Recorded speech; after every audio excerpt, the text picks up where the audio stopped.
and welcome back to Speak Up. I'm Ryan, and as always, I'm here with my amazing co-host, Priya. Today, we're diving into a topic that's so close to my heart, and I think it will resonate with a lot of you out there. The topic is why it's never too late to learn something new. Now, Priya, I've got to admit, I've often heard people say, I'm too old for this, or I missed my chance to learn something new. And honestly, it makes me wonder, how many opportunities do we let slip through our fingers because we think the time has passed? Hi, everyone. And you're absolutely right, Ryan. So many people fall into that mindset, and it's heartbreaking because learning is something that can happen at any stage of life. Today, we're going to challenge those ideas. We'll look at why people feel it's too late to learn, and more importantly, we'll explore how the human brain is wired to keep learning, no matter how old you are. Plus, we'll give you some actionable steps to help you start on your own learning journey, no matter where you are right now. Trust me, by the end of this episode, you'll be ready to take that first step. Absolutely. Now, let's start by addressing why people often think it's too late. This belief isn't just about age, it's also about fear. People worry about looking inexperienced, or they think learning something new is only for the young. But what we don't often realize is that these are just myths, barriers we create in our own minds. And you know what's fascinating? Science has shown that our brains are far more adaptable than we think. The term for this is neuroplasticity, and it's the brain's ability to rewire itself even as we age. Priya, isn't it incredible how our brains work like that? It really is, Ryan. Neuroplasticity means that even in your 50s, 60s, or beyond, your brain is capable of forming new connections and adapting to challenges. And let's not forget, learning isn't just about adding knowledge or skills. It's also about keeping your mind active and engaged. Studies have shown that lifelong learning can even improve memory, reduce stress, and delay cognitive decline.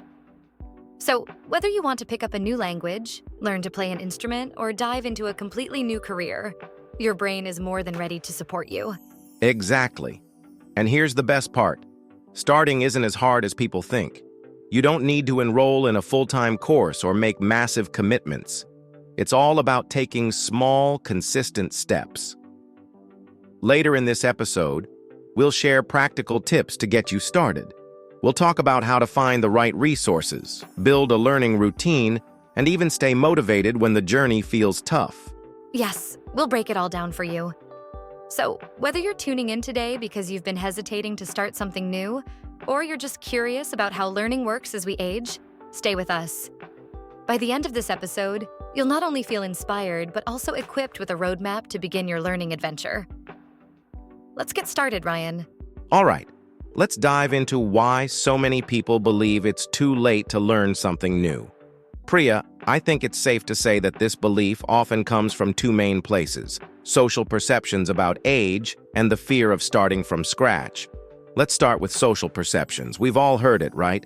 Society tends to glorify youth as the prime time for learning. There's this unspoken rule that if you haven't mastered a skill or started pursuing a passion by a certain age, you've missed your chance. Think about how often we hear phrases like, "You can't teach an old dog new tricks." It's ingrained in our culture, and it can be incredibly discouraging. That's so true, Ryan. And what makes it worse is that these perceptions don't just come from others. They often come from within. People internalize these ideas and start believing them.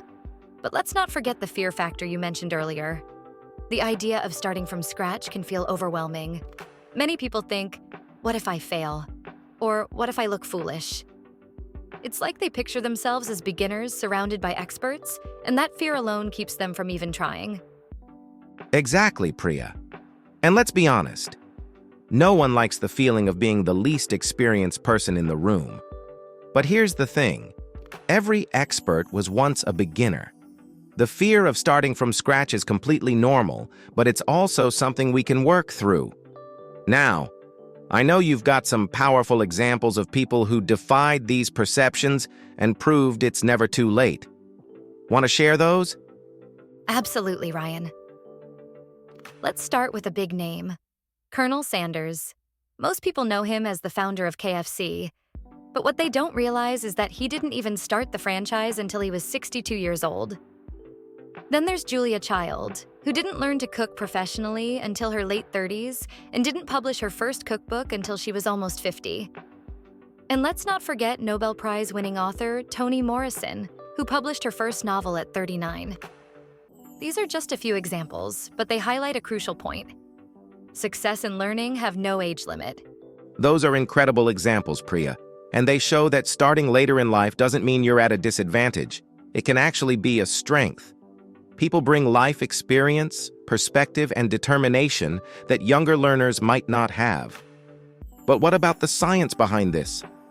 I know you've been reading up on brain plasticity. Can you explain how that works? Of course. Brain plasticity, also known as neuroplasticity, is the brain's ability to reorganize itself by forming new neural connections throughout life. In simple terms, it means your brain is always capable of learning, adapting, and growing, no matter how old you are. For example, studies have shown that learning new skills, like a language or a musical instrument, can actually strengthen neural pathways and even create new ones. This is why we see older adults who take up new hobbies or education experiencing cognitive benefits, such as better memory and sharper problem-solving skills. That's fascinating, Priya. So what you're saying is that even if someone hasn't picked up a book or taken a class in years, their brain is still ready and able to learn. Exactly, Ryan. It's never too late to start because your brain doesn't have an expiration date. And here's the kicker. The more you challenge your brain, the more it grows. Think of it like a muscle. The more you use it, the stronger it gets. So, instead of thinking of learning as something you missed out on, think of it as an opportunity to make your brain healthier and more vibrant at any age. I love that, Priya. And it makes me wonder, if the science and the success stories are so clear, what's really stopping people from taking that first step? I think we'll cover that in our next section. But before we move on, any final thoughts on this myth of too late to learn? Just one, Ryan. If you're listening to this and you've ever thought it's too late, I hope you realize now that it's just not true. The barriers are often mental, not real. With the right mindset and a willingness to try, you can learn anything at any time. Now, let's talk about how to turn that realization into action. Let's take a closer look at the science behind lifelong learning. Ryan, this is my favorite part because it's where science completely dismantles the myth that learning is just for the young. It all comes down to something called brain plasticity, or neuroplasticity. Now, for those who may not be familiar with the term, neuroplasticity refers to the brain's ability to reorganize itself by forming new neural connections. This ability doesn't diminish as much with age as people think. It's there throughout your entire life. That's fascinating, Priya. So, you're saying the brain can actually rewire itself even if someone hasn't done any formal learning in years? Exactly, Ryan. Let me break it down a bit more. Think of your brain as a network of highways. Every time you learn something new, it's like building a new road or upgrading an old one. For example, if you're learning to play the piano, your brain creates connections between areas that control finger movement, sound processing, and memory.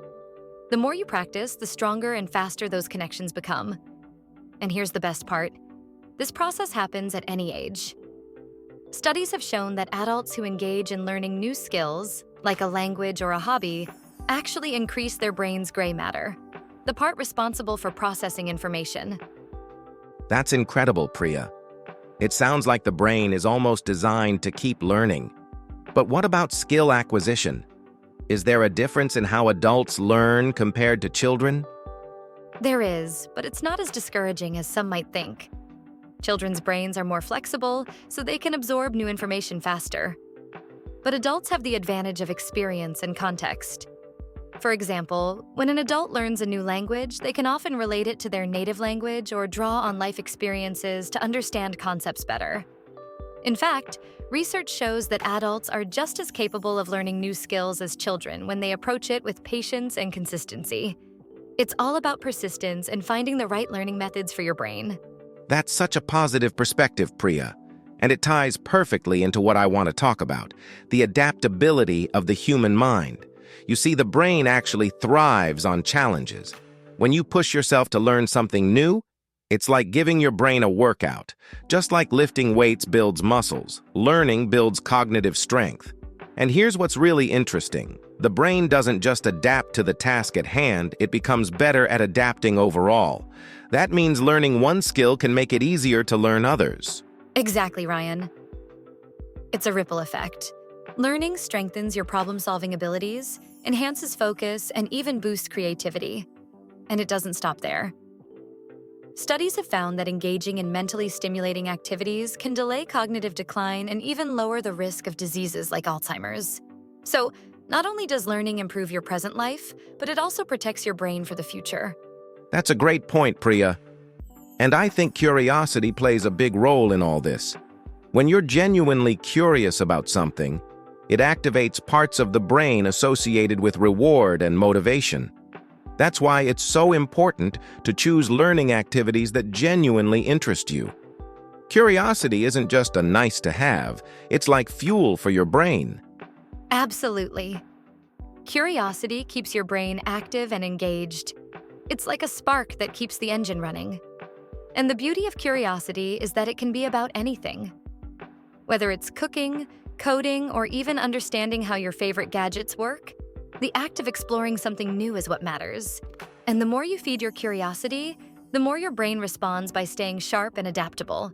So what I'm hearing is that the key to lifelong learning is really about embracing the process. It's not just about the end result like mastering a skill, but about enjoying the challenge and keeping your brain engaged. That takes so much of the pressure off, doesn't it? It really does, Ryan. When you shift your focus from perfection to progress, learning becomes a joy instead of a chore.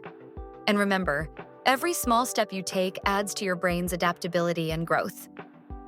So, whether you're learning for fun or for personal growth, know that every effort you make counts in a big way. I love that, Priya. It's so empowering to think that our brains are on our side, ready to help us grow and thrive.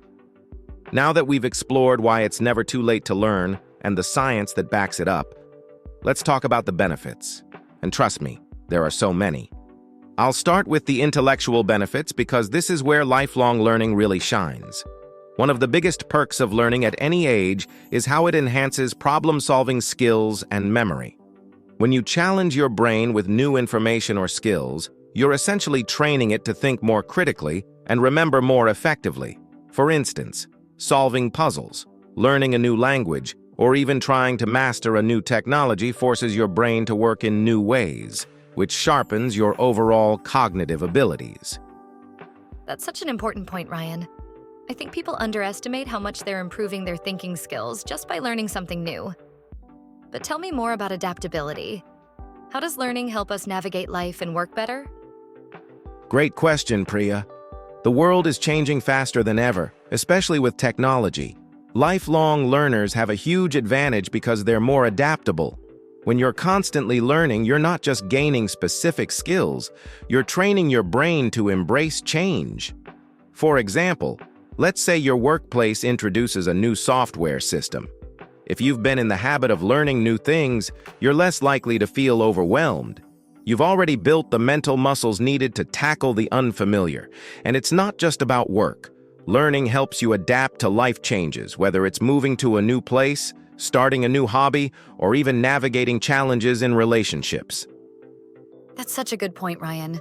Lifelong learning keeps you flexible, which is so important in today's fast-paced world. But let's shift gears for a moment and talk about the emotional and social benefits, which are just as impactful. One of the most rewarding aspects of learning is how it boosts self-confidence. Think about it. When you master something new, no matter how small, it gives you a sense of accomplishment. It's proof that you're capable of growth and improvement, and that can do wonders for your confidence. Absolutely, Priya. I can think of so many times when learning something new gave me that extra boost. And confidence isn't just about feeling good. It affects how we approach challenges, doesn't it? Exactly. When you're confident, you're more likely to take risks, step out of your comfort zone, and try new things. And here's another emotional benefit that's often overlooked. Learning can reduce stress. Engaging in a learning activity, whether it's painting, reading, or taking an online class, can be incredibly therapeutic. It gives your mind something positive to focus on, which can help you disconnect from stressors. Plus, the sense of progress you get from learning is incredibly satisfying. It's like giving your brain a reward every time you achieve something. I love that, Priya. And I think the social benefits are just as powerful. When you're learning something new, you're often connecting with other people who share your interests. That could mean joining a class, attending workshops, or even participating in online communities. These connections can lead to friendships, networking opportunities, and a sense of belonging. Exactly, Ryan. And in today's digital world, the opportunities to connect are endless. Whether it's a book club, a coding boot camp, or a fitness group, learning communities are everywhere. These social interactions don't just make the learning process more enjoyable. They also provide support and encouragement, which can help you stay motivated. And for people who might feel isolated, especially older adults, learning communities can be a lifeline, providing a chance to meet new people and share meaningful experiences. That's so true, Priya. And what I love most about the emotional and social benefits of learning is how they ripple into every area of life. When you're confident, less stressed, and connected to others, you're happier overall. Learning becomes more than just gaining knowledge. It becomes a way to enrich your life. Well said, Ryan. Learning isn't just about what you gain. It's about who you become in the process. Whether it's improving your memory, adapting to change, boosting your confidence, or building relationships, the benefits of lifelong learning are endless. And the best part? You can start right now, no matter where you are in life. Now that we've explored why it's never too late to learn and the benefits of lifelong learning, let's talk about how to get started. The first step is figuring out what you want to learn. And for some people, that can feel like the hardest part. If you're sitting there thinking, I don't even know where to begin, don't worry, you're not alone. The key is to reflect on what excites you or what could benefit you most. For example, ask yourself, what have you always been curious about? Is there a skill you've always admired in others? Or maybe there's something that could improve your daily life or career? Once you start reflecting on these questions, you'll begin to see patterns. That's a great way to start, Priya. I think a lot of people overlook how important it is to choose something that genuinely interests them. If you're not excited about what you're learning, it's going to feel like a chore. But if you're passionate about it, you'll look forward to every step of the process. And let's not forget, it doesn't have to be something grand. It could be as simple as learning to bake a new recipe, mastering a basic yoga pose, or even understanding how to use a new app.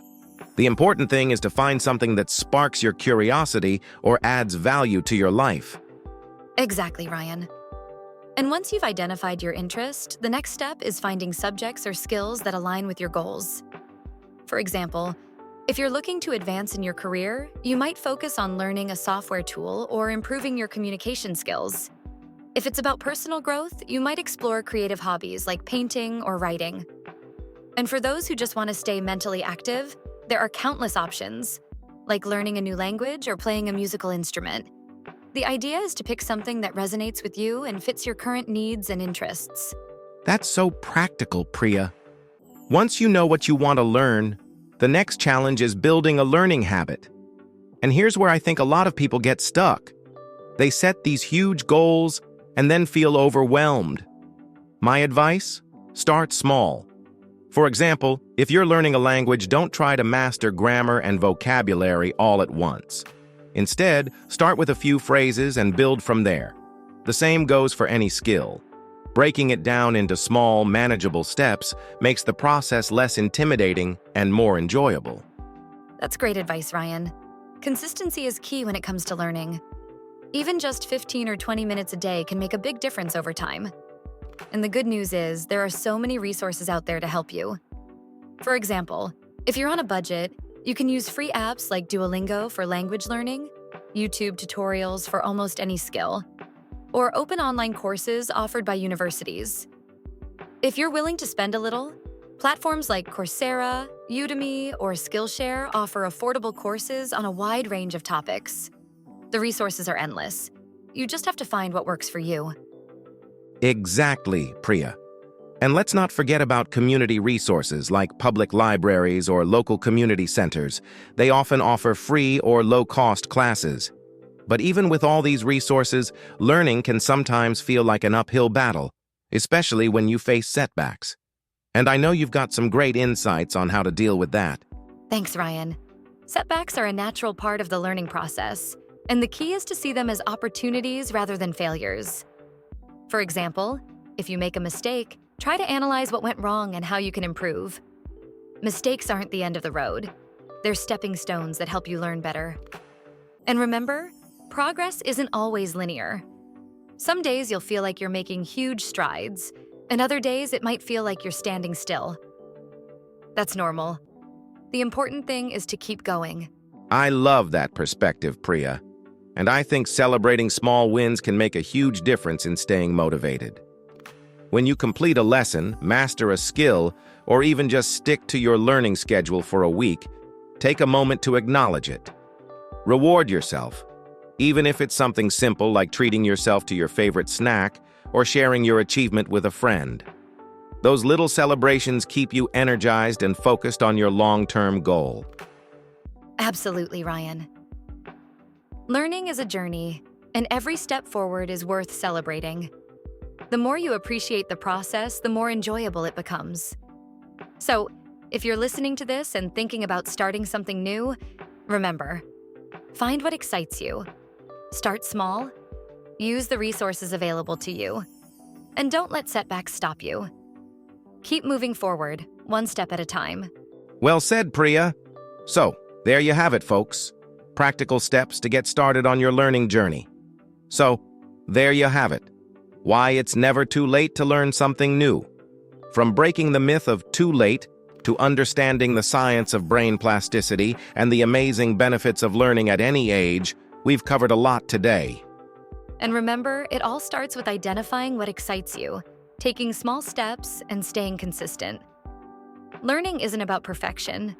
It's about progress. So no matter where you are in life, take that first step and see where it leads you. Thanks for listening to Speak Up. Until next time, keep learning, keep growing, and remember, it's never too late to start something new.